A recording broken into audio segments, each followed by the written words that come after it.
네, 오늘의 주요 뉴스로 시작하겠습니다. 헌법재판소가 종합부동산세법에 대해 세대별 합산 부과를 위헌으로 결정함에 따라 종부세를 납부했던 40만 명이 이를 환급받을 전망입니다. 기획재정부는 오늘 후속 조치를 발표합니다. 13일 실시된 2009학년도 대학 수학능력시험은 수리와 외국어 영역이 지난해보다 어려웠던 것으로 분석됐습니다. 수능 성적은 다음 달 10일 응시생들에게 통보됩니다. 다우지수가 장중 8,000선이 무너졌다가 다시 급등하며 8,835.25포인트에 마감하는 널뛰기 장세를 보였습니다. 실업수당 신청자가 7년 내 최대치를 기록한 것이 악재로 작용했습니다.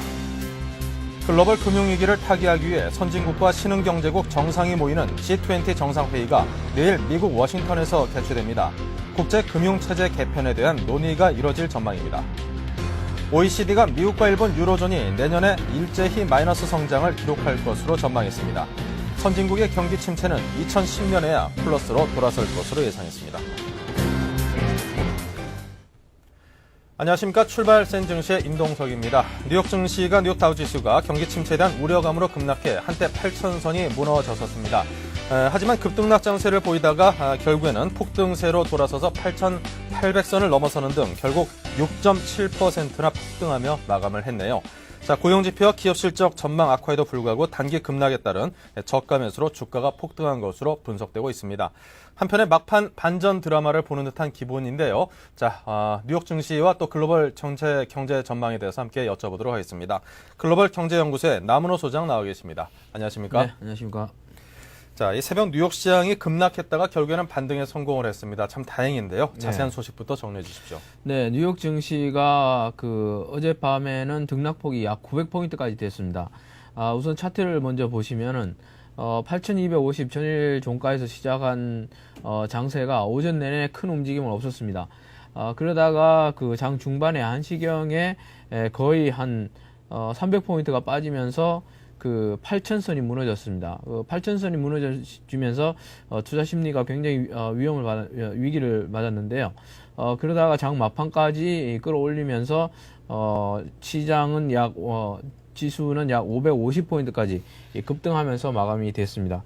우선 고용지표 상황이 장중에 왜 이렇게 8,000선까지 무너졌느냐, 그 이유를 보면은 고용지표와 기업 실적들의 전망이 악화되고 불투명했기 때문에, 전망이 어두웠기 때문에 이런 상황에서 한 300포인트까지 장중에 빠지면서 8,000선이 무너졌습니다.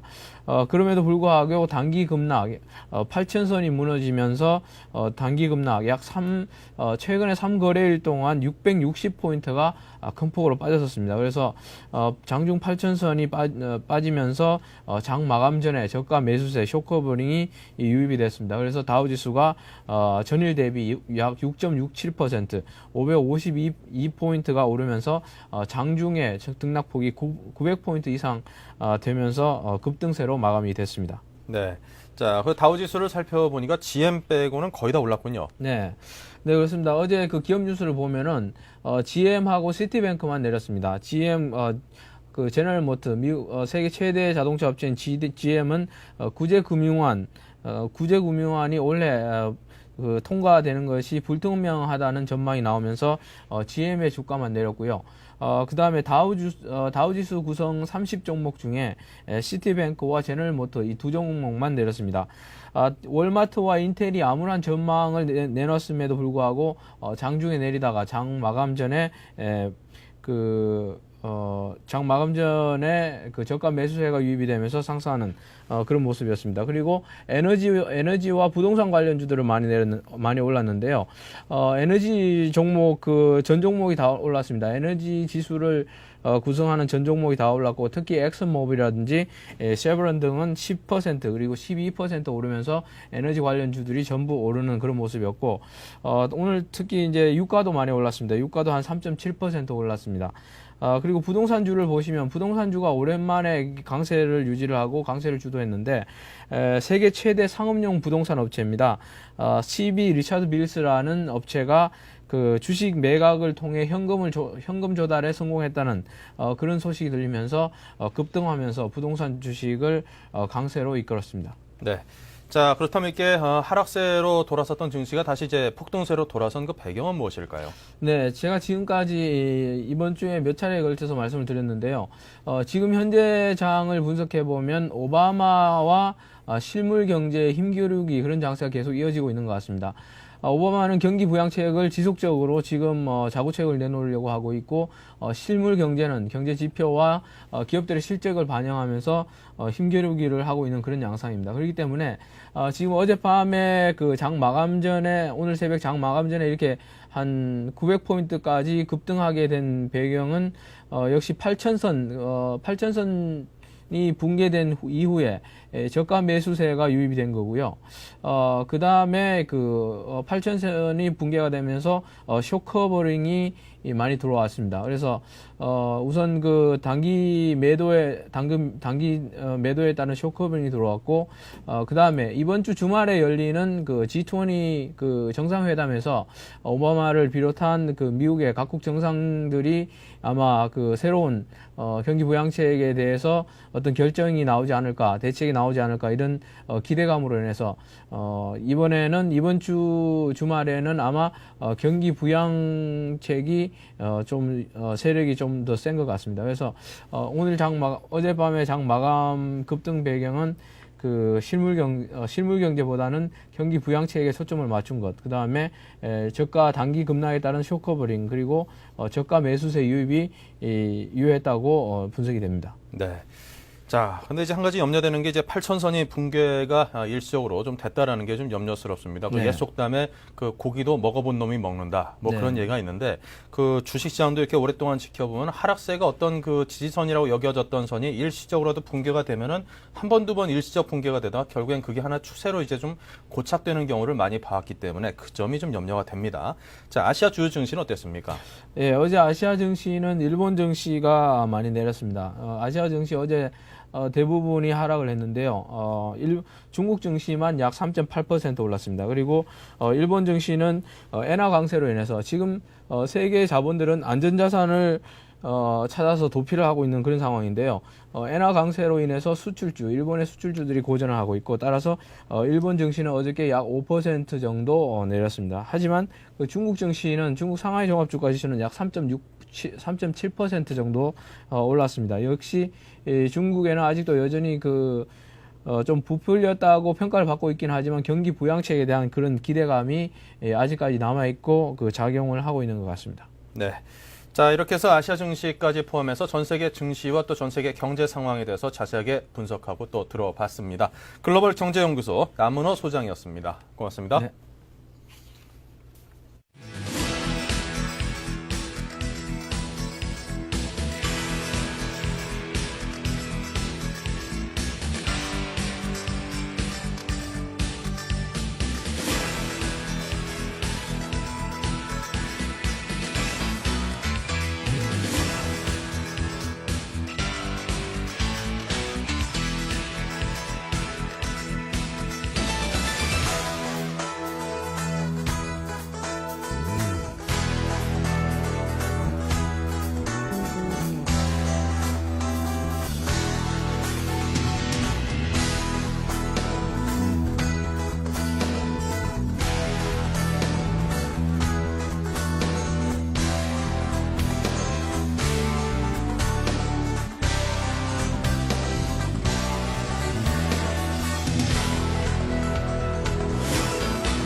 네, 오늘의 투자 전략 시간입니다. 오늘 장에 대응할 수 있는 최적의 투자 전략을 찾아드리겠습니다. 동양종금증권 홍제지점의 최일종 차장 함께하겠습니다. 안녕하세요. 네, 안녕하십니까?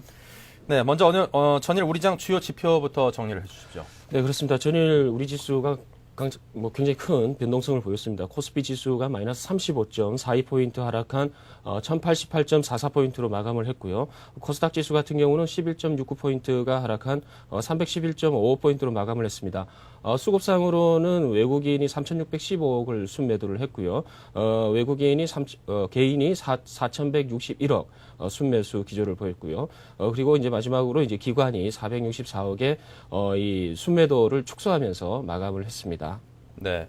자, 그렇다면 그 전일 우리 시장의 어떤 특징적인 그 움직임들도 함께 정리를 해주시면 도움이 될 듯 싶은데요. 예, 그렇습니다. 뭐 전일 같은 경우는 이 건설주와 은행주가 이제 상당 부분 이제 낙폭을 갖다 키웠는데, 전일 우리 증시 같은 경우는 이 뉴욕 증시의 그 폭락 그런 영향으로 인해서 이 장중한 때 1,040포인트대까지 이제 떨어지는 굉장히 큰 폭의 이제 변동성을 보였는데, 종가 기준으로는 이제 1,100포인트가 무너지면서 이제 마감을 했습니다. 이거 같은 경우는 한 약 5일 정도의 그 시차죠. 5일 만에 다시 찾아온 1,100포인트 아래다라고 이제 볼 수가 있고요.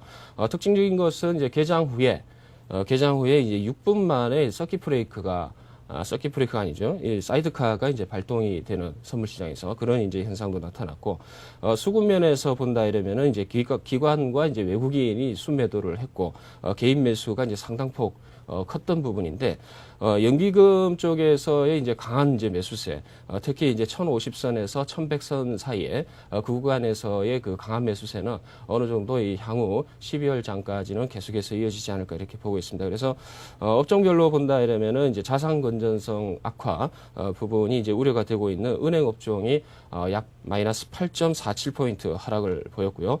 건설 업종 같은 경우는 마이너스 5.3%, 철강 금속이 6.2% 하락하는 아주 안 좋은 그런 모습을 보였고, 반대로 전기 가스 업종과 이 의료정밀 그리고 통신 업종은 이제 굉장히 좀 강한 모습을 보여줬던 것 같습니다. 네. 자, 그렇다면 오늘 우리 시장의 전개 방향은 어느 쪽으로 방향을 잡을 걸로 보십니까?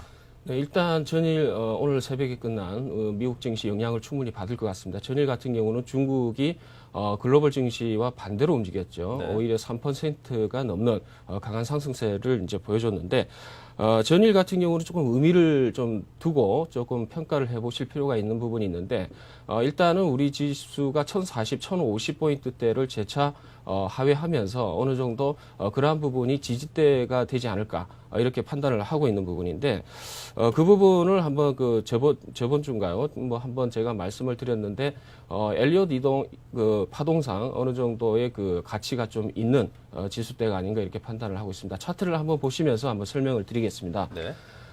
일봉 종합지수 코스피 일봉 차트인데요. 실질적으로 이 10월 달에 이제 계속 이어지는 하락 추세에서 어느 정도 892포인트의 저점을 형성한 이후에 상승세를 보였습니다. 대체적으로 940에서 950포인트대를 저점대라고 이제 보고, 고점대를 1200포인트라고 봤을 때 엘리엇상의 이제 그 이론은 이러한 이제 그 바닥에서 상승폭의 38.2%를 되돌리는 그러한 이제 하락 파동이 한번 1차 있을 것으로 이렇게 예상을 했었습니다. 그때 상황 자체는 어차피 기술적으로 이제 접근을 해야 되는 부분이 있었기 때문에 그러한 부분을 이제 한번 말씀을 드렸었는데요.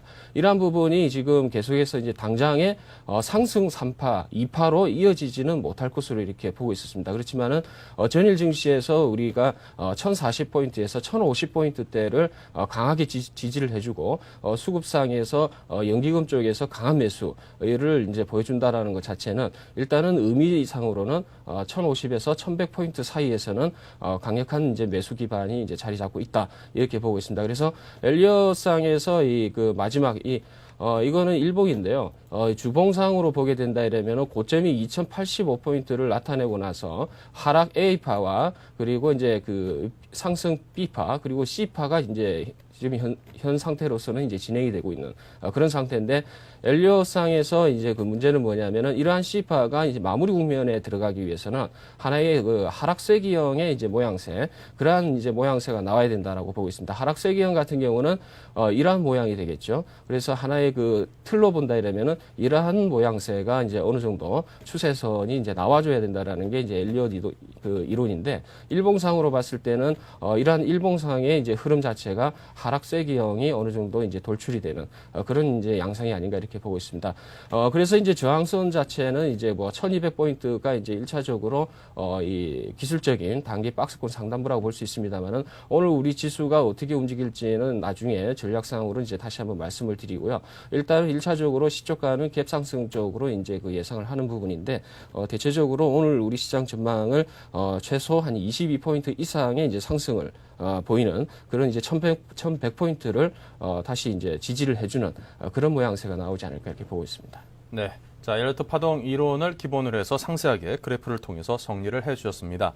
자, 그렇다면 오늘의 투자 전략을 어떤 방향으로 갖고 가는 것이 좋을지 그 추천 한번 좀 들어보죠. 네, 뭐 전일 같은 경우도 이제 중국 시장이 이제 그 글로벌 시장과 이제 반대 방향으로 이제 그 디커플링되는 그런 모습을 보여줬는데 우리나라도 똑같은 모양새가 나올 수 있다라고 판단을 하고 있습니다만은 기본적으로 우리나라의 내부적인 사정이 미국과 굉장히 유사합니다. 미국 같은 경우도 이제 경기 침체에 따르는 기업들의 부실 그리고 GM의 이제 그 부실 이러한 부분이 지금 나타나고 있고 우리나라 같은 경우도 지금 마찬가지로 은행권의 이제 부실, 자산 건전성 악화 그리고 이제 건설사가 이제 신성 그 건설을 시작으로 해서 다음 주 중에 이 170개가 넘는 이제 건설사 중에 어느 정도 자율적으로 퇴출될 수 있는 그런 가능성이 열려 있기 때문에 네. 글로벌 증시하고 우리나라 증시는 어느 정도 동조화되지 않을까 이렇게 보고 있습니다.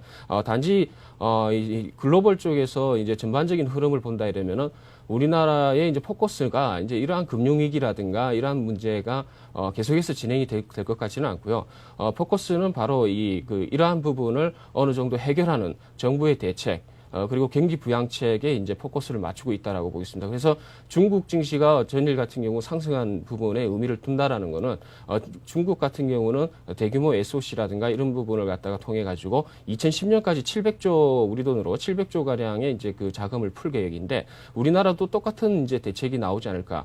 단지 다시 말씀드리면은 똑같은 현상으로 이 대규모 SOC라든가 이러한 부분을 실행을 하지 않을까 이렇게 봤을 때는 대체적으로 이 포커스는 어느 정도 이 상승 쪽에 이제 무게를 두고 이제 접근을 해야 되지 않을까 이렇게 보고 있습니다. 단지 지금 현재의 이제 상태는 변동성이 굉장히 확대되고 있다라고 볼 수 있죠. 거기에 따라서 이제 하락 리스크에 대한 어느 정도의 관리가 꼭 필요하고요. 그리고 이제 상승 쪽으로 본다 이러면은 어느 정도 리스크 관리를 해가면서 수익률이 이제 그 어느 정도 나올 때까지 기다리는 전략이 필요할 것 같습니다. 만약에 단기 매매 전략을 하시는 분들 같은 경우는 이 저점 매수, 고점 매수가 굉장히 원활하게 이루어질 수 있는 어떻게 보면은 이제 수익을 하루에도 굉장히 많이 낼 수 있는 그러한 이제 그 부분이 있을 수 있습니다. 단지 오늘 좀 중요하게 좀 생각해야 될 부분은 전일 종가의 선물 베이시스를 마이너스 1.7로 이제 맞췄다라는 게 상당히 부담스러운데 일단은 이제 정상 상태다라고 이제 봤을 때는 백오데이션을 축소시키는 방법은 저평가되어 있는 선물을 매수를 하고요. 그리고 고평가되어 있는 현물을 매도를 하는 그러한 이제 이 과정이 필요한데 오늘 우리 시장 미국 증시의 상승세로 인해서 현물 시장 또한 갭 상승을 통해서 어느 정도 상승할 것으로 보고 선물 시장도 마찬가지로 상승할 것으로 보이는데 그렇다 이러면은 이러한 백오데이션은 언제 이렇게 맞춰지느냐? 일단은 이제 백오데이션이 이제 콘텐코 쪽으로 다시 진행이 돼야 되는 부분이기 때문에 장 개시 이후에 30분 동안의 이제 흐름을 갖다가 잘 보셔야 될 것 같습니다. 그래서 만약에 이러한 이 백오데이션을 정상 상태인 콘텐코 쪽으로 맞춰지는 그런 과정이 나타난다 이러면은 정강 후 강 이제 그 모습이 나타날 수 있습니다. 그래서 종목별로 업종별로 해서 강한 종목에 투자를 하시고요. 어느 정도 이 저점 부위 갭 상승을 하겠지만은 그러한 부분을 맞추는 과정에서 어느 정도 좀 차별화되게 조금 이 다른 거에 비해서 좀 덜 올라가는 쪽으로 어느 정도 포커스를 맞추는 전략이 필요하지 않을까 이렇게 보고 있고요. 그리고 이 종합지수가 이제 당장 오늘 아니더라도 1200포인트가 상당히 중요한 이제 이 저항대다라고 이제 볼 수 있습니다. 박스권 상단부라고 볼 수 있는데 실질적으로 1200에서 이제 1250포인트대에서 웬만한 이제 투자자분들 그리고 이제 흐름상으로 봤을 때 이 대체적인 투자자들 분들은 1250포인트대에서 상당 부분 딜레마에 빠지지 않을까 이렇게 보고 있습니다. 그러한 부분은 어느 정도 그 경기 회복이라는 그러한 이제 그 가시적인 그러한 문제가 해결되지 않는 한은 1300포인트까지는 굉장히 좀 어렵다라고 보고 있습니다. 그래서 1200에서 1250포인트대까지는 어느 정도 매도 국면으로 이제 이렇게 보고 어느 정도 이익 실현 내지는 현금화 전략이 필요하지 않을까 이렇게 보고 있습니다. 네.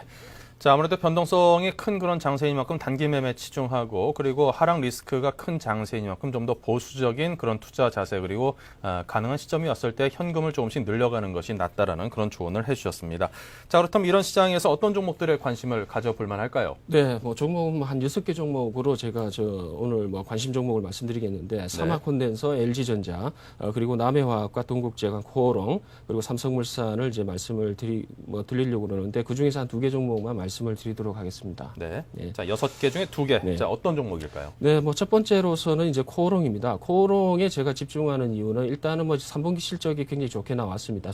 영업이익이 실질적으로 298억이 나왔지만 순이익이 492억이죠. 이러한 부분은 구조조정을 통한 일회성 이익이다라고 보고 있습니다. 이러한 부분은 현재의 금융위기 그리고 경기 침체에 발맞춰서 이 기업의 이제 포커스가 3월 달부터 올해 3월 달부터 계속되는 이제 구조조정을 해왔다라는 거죠. 이러한 것들은 이제 현재의 시점에서는 굉장히 건실하다 이렇게 이제 평가를 할 수 있습니다. 그래서 이러한 부분은 이제 계속해서 적자 사업 부분을 이제 정리를 하고 계속해서 이제 구조조정을 하는 효과가 나타날 것으로 이렇게 보고 있는데 따라서 이제 경기의 이제 그 후퇴, 글로벌 경기 후퇴에 의해서 이 코오롱 같은 경우는 가격 하락이 굉장히 좀 과도하다라고 봤을 때 이 적당한 이제 매수 종목이 아닌가 이렇게 판단을 하고 있습니다. 그래서 일단 전일 종가가 22,200원 차트를 보시면서 설명을 한번 드릴 텐데요. 차트를 보시게 되면은 일단은 21선에서 이제 지지대를 지금 형성을 하고 어느 정도 상승 국면을 보일 수 있는 그런 이제 양상이 이제 나올 것 같은데 22,000원에서 22,500원 정도 사이까지는 일단 매수를 계속 하시라고 이제 말씀을 드릴 수 있을 것 같고요.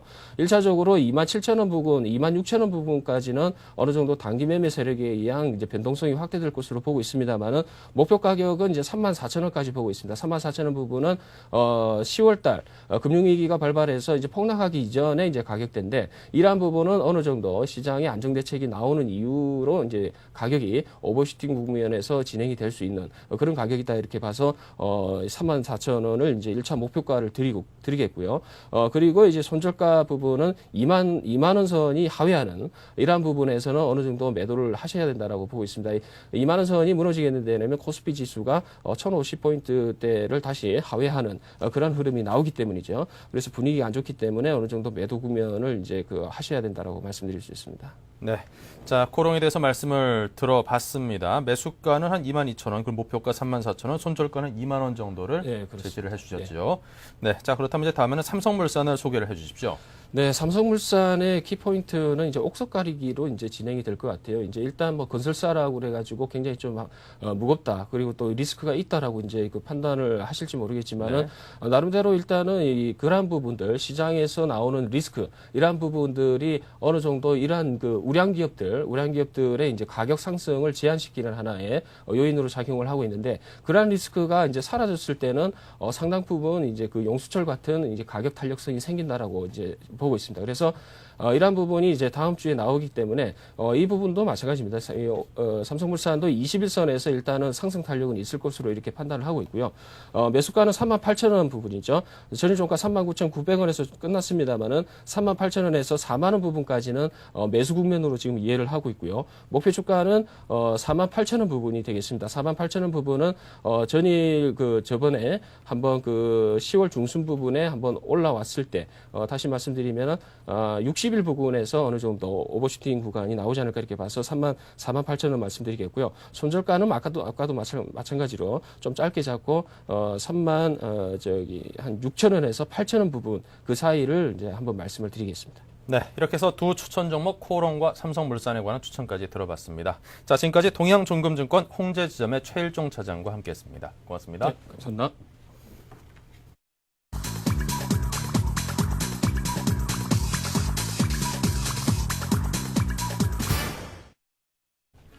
네, 이 시각 출발 상황이 이제 정리가 되고 있는데요. 동시효과 상황 한번 살펴보도록 하겠습니다. 자, 지금 보시는 것처럼 상당히 많은 수의 종목들이 상승세를 보이고 있습니다. 오뚜기가 상한가에 들어가 있는 모습이고요. 삼성전자 2.32, 포스코 4.97, 현대중공업 많이 올랐습니다. 플러스 9.81, 신한지주 플러스 6.25, 우리금융 플러스 5.66, 금융주들도 약 5에서 6%대 상승세를 보이고 있고요. 삼성화재 역시 보험 관련주 4%대 정도의 상승세입니다. 자, 중공업주들도 좋았는데요. 두산중공업 플러스 6.46, 현대모비스 플러스 1.77 등의 상승세를 보이고 있고요.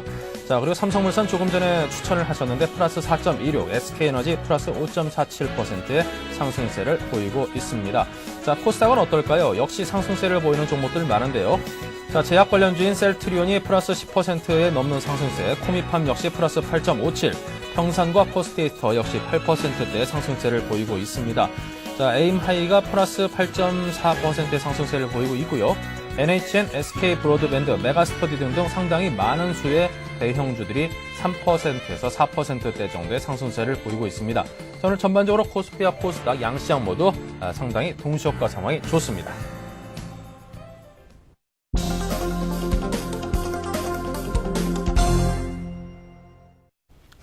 네, 이제 막 장이 시작이 됐습니다. 오늘 출발 상황 전일 뉴욕 증시의 폭등세에 힘입어서 상당히 출발 상황이 좋을 듯이 보이는데요. 역시 한번 살펴보죠.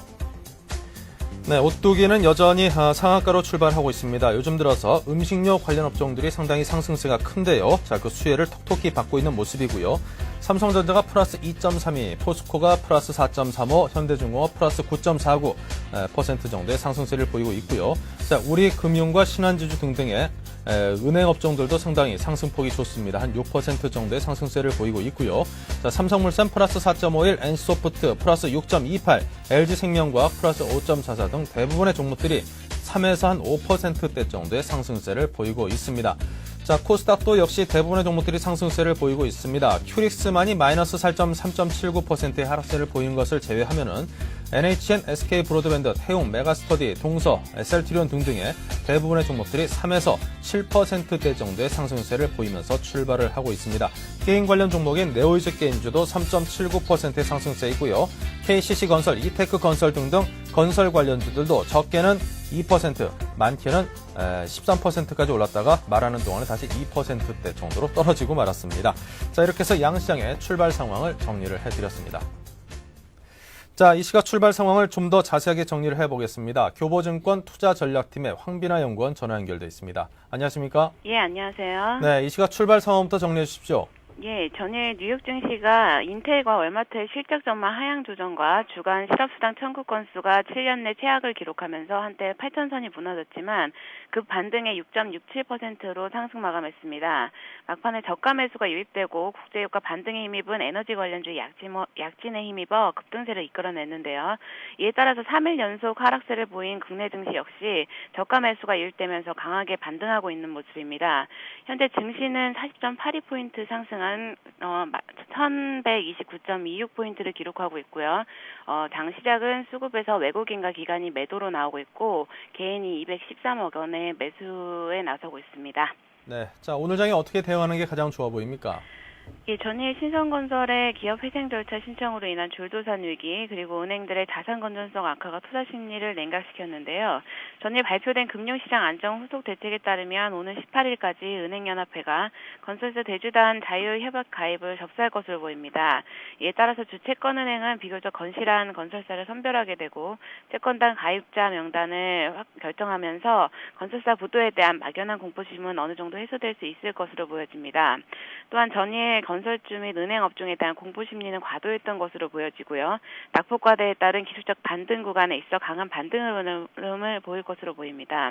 또한 주말에 있을 G20 회의에서 신흥국과 선진국 간의 경기 침체 극복을 위한 공조체제 및 한중일 통화 수합 확대 가능성에 대한 기대감 그리고 중국 경기 부양 후속 대책들은 증시에 긍정적으로 작용할 것으로 보입니다. 다만 국내 증시에 있어서는 현재 은행의 부실한 실적과 자산 건전성 악화가 확인된 가운데 건설사를 비롯한 중소기업 대출 부실 가능성이 제기되면서 추가적인 부실에 대한 우려가 높은 상태이며 은행업종의 외국인 비중도 여전히 높아 수급 악화를 초래할 수 있습니다. 따라서 현재 악재와 호재가 산재된 가운데 변동성 상세가 이어질 가능성이 크고요. 뚜렷한 근거 없이 불안감과 기대감을 오가며 급등락과 급등장이 이어질 가능성이 큽니다.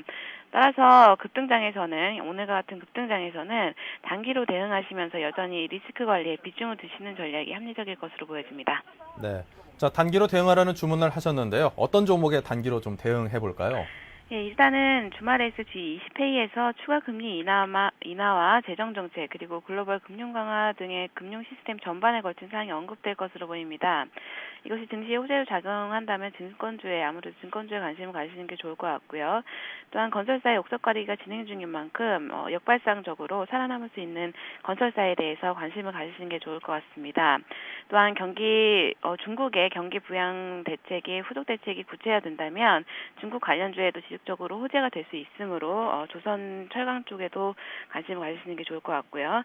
다만 국내 증시에 아직 리스크 요인이 많기 때문에 단기적인 관점은 유지하시는 게 좋을 것 같습니다. 네, 자 이렇게 해서 지금 현재 장의 출발 상황과 그리고 관심 가져볼 만한 업종과 종목들에 관한 조언까지 들어봤습니다. 교보증권 투자전략팀의 황비나 연구원이었습니다. 고맙습니다. 예, 감사합니다.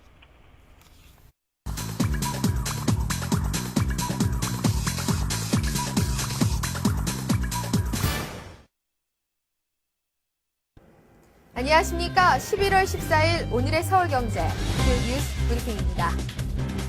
종합부동산세가 사실상 폐기됐습니다. 어제 헌법재판소는 종부세의 세대별 합산에 대해 위헌 결정을 내렸습니다. 이로써 납부자별로 평균 250만 원의 세금을 돌려받을 수 있게 됐습니다. 헌재는 또 1주택 장기 보유자에 대한 종부세 과세에 대해서는 헌법 불합치 결정을 내렸습니다. 정부가 10조 원 규모의 채권시장 안정펀드를 조성하기로 했습니다. 회사채와 카드채 등 시중에서 유통되는 모든 채권을 매입해 기업과 금융권의 자금난을 덜어주겠다는 보관입니다. 정부는 또 수출입 금융에 어려움을 겪고 있는 기업을 위해 160억 달러 규모의 외화 유동성을 공급하기로 했습니다. 외환시장의 달러 가뭄 현상이 재현되고 있습니다. 어제 원달러 환율은 1391원 50전을 기록하며 보름여 만에 1400선 언저리까지 치솟았습니다. 은행권과 외국인의 매수세가 커지고 있는 터라 빠른 시일 안에 환율이 안정되기는 어려워 보입니다. 정부는 중국 및 일본과의 통화 수합의 규모를 늘리는 동시에 평상시 서로 지원할 수 있는 총액 비율을 높이는 방안을 추진하고 있습니다. 기획재정부는 14일 워싱턴에서 열릴 한중일 재무장관 회의에 앞서 이 같은 내용을 중심으로 국가 간 실무 협의를 진행해 오는 것으로 알려졌습니다. 공기업과 준정부기관 등 101개 공공기관의 내년도 임금이 동결됩니다. 또 경상경비는 5% 이상 깎입니다. 기획재정부에 따르면 이들 공공기관들은 경기 침체의 고통을 나눈다는 차원에서 인건비와 경상경비 등 주요 경비 증가 요인을 최대한 억제하기로 했습니다. 미국 정부가 소비자 신용 개선에 집중 지원하는 방안으로 구제금융 정책 방안을 급선회했습니다. 정부의 지원으로 모기지 관련 부실채권을 처분하리라 기대했던 금융회사들이 막대한 부실채권에 떠안은 채 어떻게 경영위기를 헤쳐나갈지 주목됩니다. 중국 정부가 3,770개 수출품에 대한 수출세 감면을 단행했습니다. 세계 공장인 중국이 글로벌 금융위기 여파로 어려움을 겪고 있는 자국의 제조업을 되살리기 위해 초강력 수출 드라이브를 걸고 나선 것으로 풀이됩니다. 정부는 내년부터 오는 2012년까지 약 4조 2천억 원의 정부 예산을 투입해 식품 산업 규모를 150조 원까지 키우겠다는 계획을 밝혔습니다. 현재 100조 원 수준인 식품 산업 매출을 2012년 150조 원으로 늘리고 농수산식품 수출은 지난해 38억 달러에서 100억 달러로 확대할 계획입니다. 이 과정에서 15만 개에 달하는 식품 산업 일자리가 늘어날 것으로 정부는 기대하고 있습니다. 이상 오늘의 서울경제 주요 뉴스 브리핑이었습니다.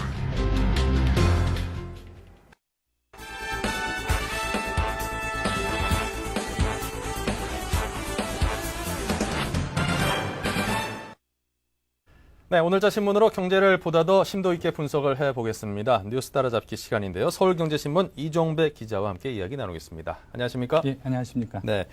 자, 드디어 헌재가 종합부동산세 세대별 합산에 대해서 위헌 판결을 내렸습니다. 자, 먼저 헌재 판결 내용의 핵심부터 짚어주시죠. 예, 먼저 그 헌재 판결 내용을 살펴보면요. 그 세대별 합산과세는 위헌, 그다음에 그 주거 목적 1주택자 부과는 헌법 불합치, 그다음에 세율의 적정성이나 이중과세 여부, 또 평등권 침해 여부는 그 합헌으로 결정이 났습니다. 네. 그 헌재 판결의 골자를 한마디로 요약을 하면요. 그 부동산 시장 안정이나 그 조세 법률주의 원칙상 종부세는 하자가 없다는 겁니다. 하지만 그 동시에 그 종부세 산정 시 적용되는 그 일부 조항에 대해서는 헌법에 위배된다고 판결한 건데요. 그 대표적인 게 그 종부세를 부과할 때 그 세대별로 합산하는 것하고 또 1주택 보유자에게 종부세를 부과하는 것 등이 그것입니다. 문제는 그 헌재가 위헌으로 판결한 세대별 합산과 1주택자 과세는 그 종부세의 골격을 이루는 근간입니다. 결국 그 헌재 이번 판결로 인해서 그 종부세는 사실상 그 유명무실해졌다고 보면 될 것 같습니다. 네. 헌재 판결대로라면은 그 종부세는 그 고가 주택자 아주 그냥 특정 계층에만 부과되는 세금이 되고요. 그다음에 그 헌재 판결과 별개로 그 정부는 현재 그 종부세 세율을 낮추는 개편안을 추진하고 있습니다. 네. 그러니까 어느 종부세의 그 세금을 만들어낸 그 정신 자체는 합헌이 돼 그 어떤 세금을 피하기 위해서 도망갈 수 있는 그 방법들을 그렇죠. 예. 막기 위한 그런 어떤 그 방법들에 대해서는 헌법에 좀 맞지 않는다. 예, 그렇게 판결한 걸로 볼 수 있습니다. 네. 예. 자, 그렇게 해서 결과적으로는 그 수단 자체에 대해서 헌법에 좀 일치하지 않는다라는 그런 판결을 내리면서 실질적인 기능을 잃는 그런 결과를 낳게 됐습니다. 자, 세대별 합산은 위헌이라고 판결이 났고요. 1주택자 과세는 헌법 불합치라고 판결이 났는데 위헌과 헌법 불합치 굉장히 어려운 말들입니다. 그렇죠. 어떻게 된다는 얘기입니까? 일단은 그 위헌은요, 그 해당 법률 조항이 그 헌법에 위배된다고 인정되면서 그 즉시 효력을 상실하는 겁니다. 네. 그 세대별 합산이 바로 그것인데요. 그 세대별 합산은 위헌 판결을 받았기 때문에 올해분부터 적용이 되지 않습니다. 네. 그 올해 그 종부세는 12월에 고지가 될 예정인데 이때부터 적용이 되지 않게 되는 거고요. 네. 그다음에 그 헌법 불합치는 그 해당 법률 조항에 대해 위헌성을 인정하면서도 그 법적 공백을 막기 위해 법 개정까지 그 일정 기간 효력을 유지하거나 한시적으로 중단하는 것을 말합니다. 그 1주택자 과세가 여기에 해당되는데 그 헌재는 내년까지 법 개정을 조건으로 내걸었습니다. 네. 자, 위헌과 헌법 불합치 결정이 난 사항들은 이제 앞으로 어떻게 되는 건지, 그렇다면 그동안 이제 세금을 낸 것들도 돌려받을 수 있는 경우도 있고, 그렇습니다. 이번에 예. 나올 것도 안 내도 된다라고 생각을 하시는 분들도 계실 텐데요. 예. 일단은 그 합산과세가 배제됨에 따라서 그 1가구 다주택자의 세부담이 한결 줄어들게 됩니다. 그 현재 종부세는 그 세대별 합산을 통해서요, 그 공시 가격 6억 원 초과분에 대해 과세되는 구조입니다. 그 예를 들어서 그 남편 소유주택이 5억 원, 그 아내 소유주택이 5억 원 하면 총 10억 원이 되지 않습니까? 이 10억 원에 대해서 그 6억 원 초과번, 즉 그 4억 원에 대해서 종부세가 과세되는 구조인데요. 이 경우 올해 그 종부세로 260만 원을 납부해야 됩니다. 하지만 그 헌재 이번 판결로 납부할 종부세가 사라지게 됩니다. 그 개별로 하니까 남편과 아내 주택 공시 가격이 각 5억 원이 되고요. 그 종부세 과세 기준되는 6억 원 이하가 되기 때문입니다. 또 그 1주택자에 대해 종부세 부과가 맞지 않다고 판결함에 따라 그 조세 저항도 예고되고 있습니다. 이미 수많은 1주택자들이 종부세를 납부한 상태인데요. 문제는 그 이들에 대해서는 세금 환급이 이루어지지 않는다는 겁니다. 단 이제 그 세대별 합산에 대해서는 그 종전에 과세됐던 부분은 돌려받을 수 있습니다. 종부세 세대별 합산은 그 2006년부터 적용되고 있습니다. 그러니까 그 2006년분과 2007년분 세금에 대해서는 환급을 받을 수 있다는 건데요. 그 국세청 집계에 의하면은 그 환급을 받는 사람은 약 40만 명으로 1인당 평균 250만 원씩 돌려받는 것으로 전해지고 있습니다. 또 그 세대별 합산 위헌 판결로 인해서 그 아내나 그 자식에게 증여하는 방식으로 그 세부담을 피하는 사례도 부쩍 증가할 것으로 보입니다. 그 한편 기획재정부는 14일 오늘이죠. 오늘 그 헌재 결정에 따른 후속 조치를 발표할 예정입니다. 그 세대별 합산 위헌에 따른 그 세금 환급과 대상자, 그리고 그 종부세 개편 방향, 그리고 그 세수의 감소에 따른 보전 방안 등이 담길 것으로 보입니다. 네.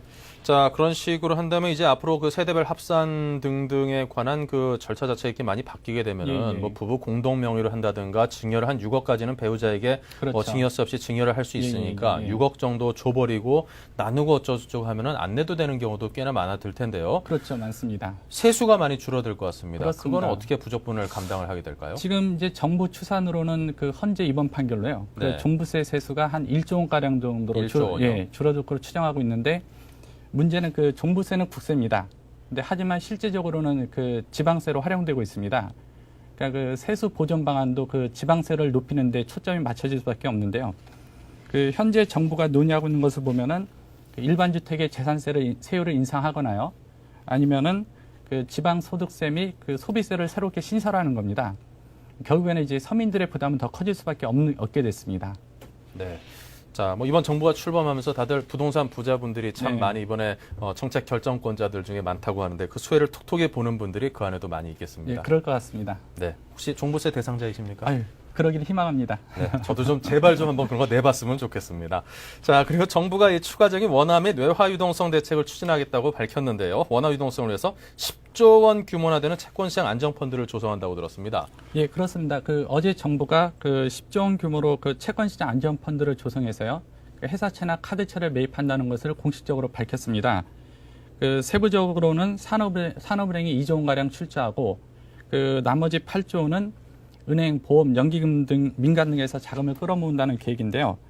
사실 그 채권시장 안정펀드는 그 과거 대우채 사태 때 그 시행됐던 정책입니다. 그 대우채로 인해 그 채권시장이 혼란에 빠지자 정부가 펀드를 조성해서 채권을 매입한 바 있거든요. 정부는 이번에 조성된 펀드로 그 건설사 회사채 또는 카드채 등을 매입해서 그 금융시장과 기업의 자금난을 그 완화시킨다는 계획인데요. 그 늦어도 이번 달 안으로는 세부 방안이 나올 것 같습니다. 네. 자, 이런 대책을 내놓게 된 배경은 무엇일까요? 예, 가장 근본적인 거는 그 유동성이 그 제2금융권과 그 실물 부분에 제대로 흐르지 않고 있다는 판단 때문인데요. 네. 정부는 현재 그 한국은행을 통해서 은행채를 매입을 하고 그 증권사와 자산운용사 등의 자금을 공급하고 있습니다. 문제는 이렇게 공급된 자금이 그 다른 부분으로 흘러가야 하는데 그렇지 않다는 것입니다. 그 회사채 시장은 제대로 작동이 되지 않고 있고요.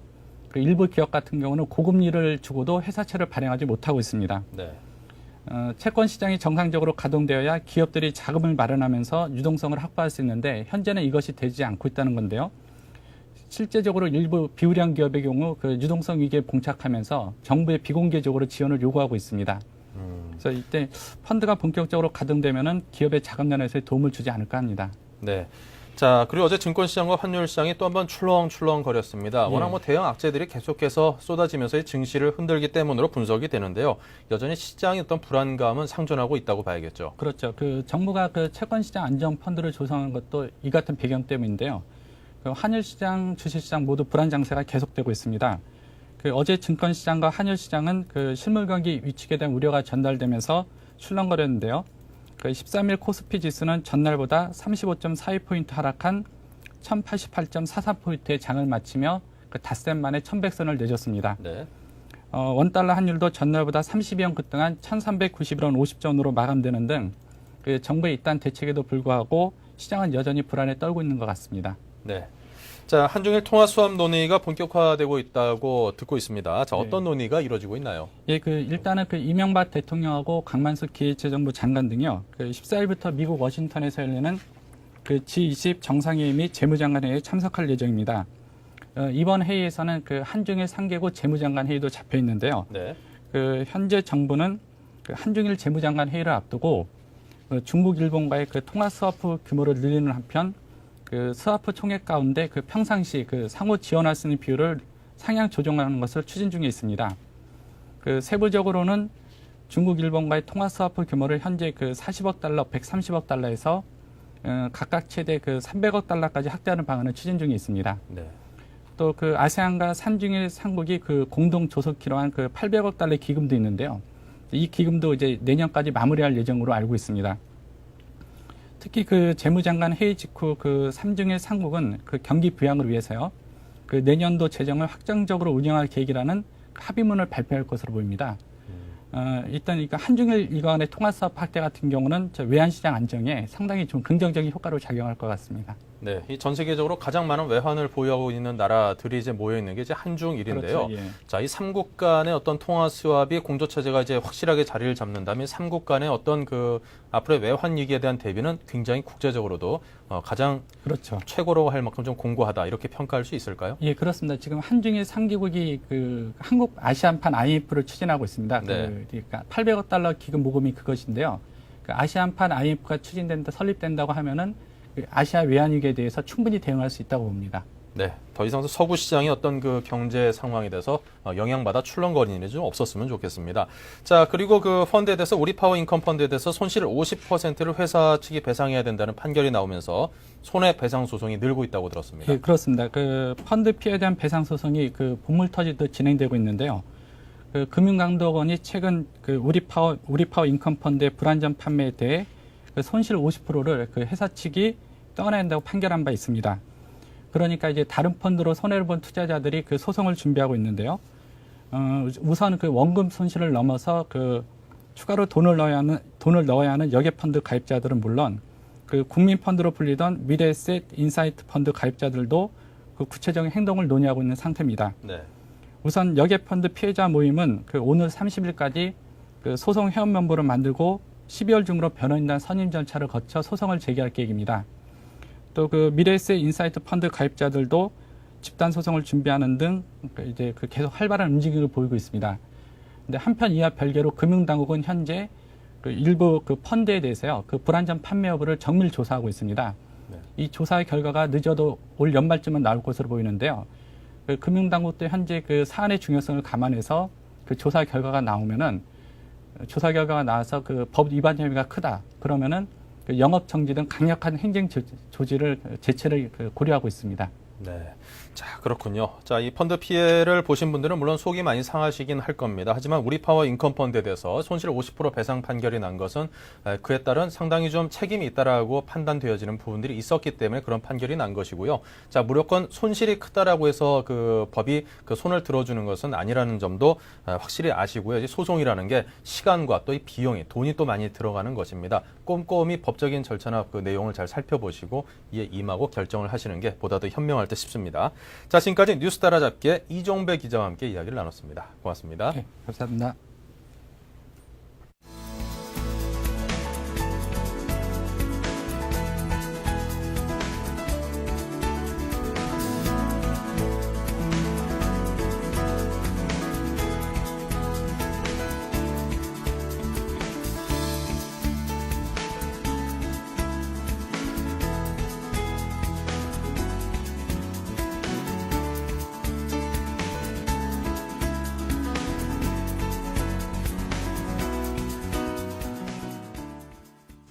네, 전일 뉴욕 증시가 폭등한 영향을 톡톡히 받고 있습니다. 9시 한 20분 정도 현재 그 기준으로 볼 때 일본 니케이 지수도 5% 이상 폭등을 했다는 소식도 있는데요. 자, 근데 우리 증시는 아직까지 5%대까지는 아니고요. 코스피가 2.88% 상승, 그리고 코스닥은 4.41%가 상승한 325포인트에 머물고 있습니다. 환율은 8원 50전이 내려간 1383원에 머물고 있습니다.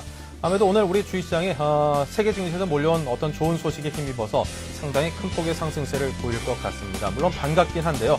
하지만 아직까지도 시각은 좀 단기적인 쪽으로 머물고 있는 게 나을 것 같습니다. 여러 가지 악재들도 있습니다. 미분양 시장에만 45조 원이 묶여 있다는 그런 얘기도 있으니까요. 단기적인 시각을 가지고 부정적인 리스크를 확인한 채 시장에 대응하시기 바랍니다.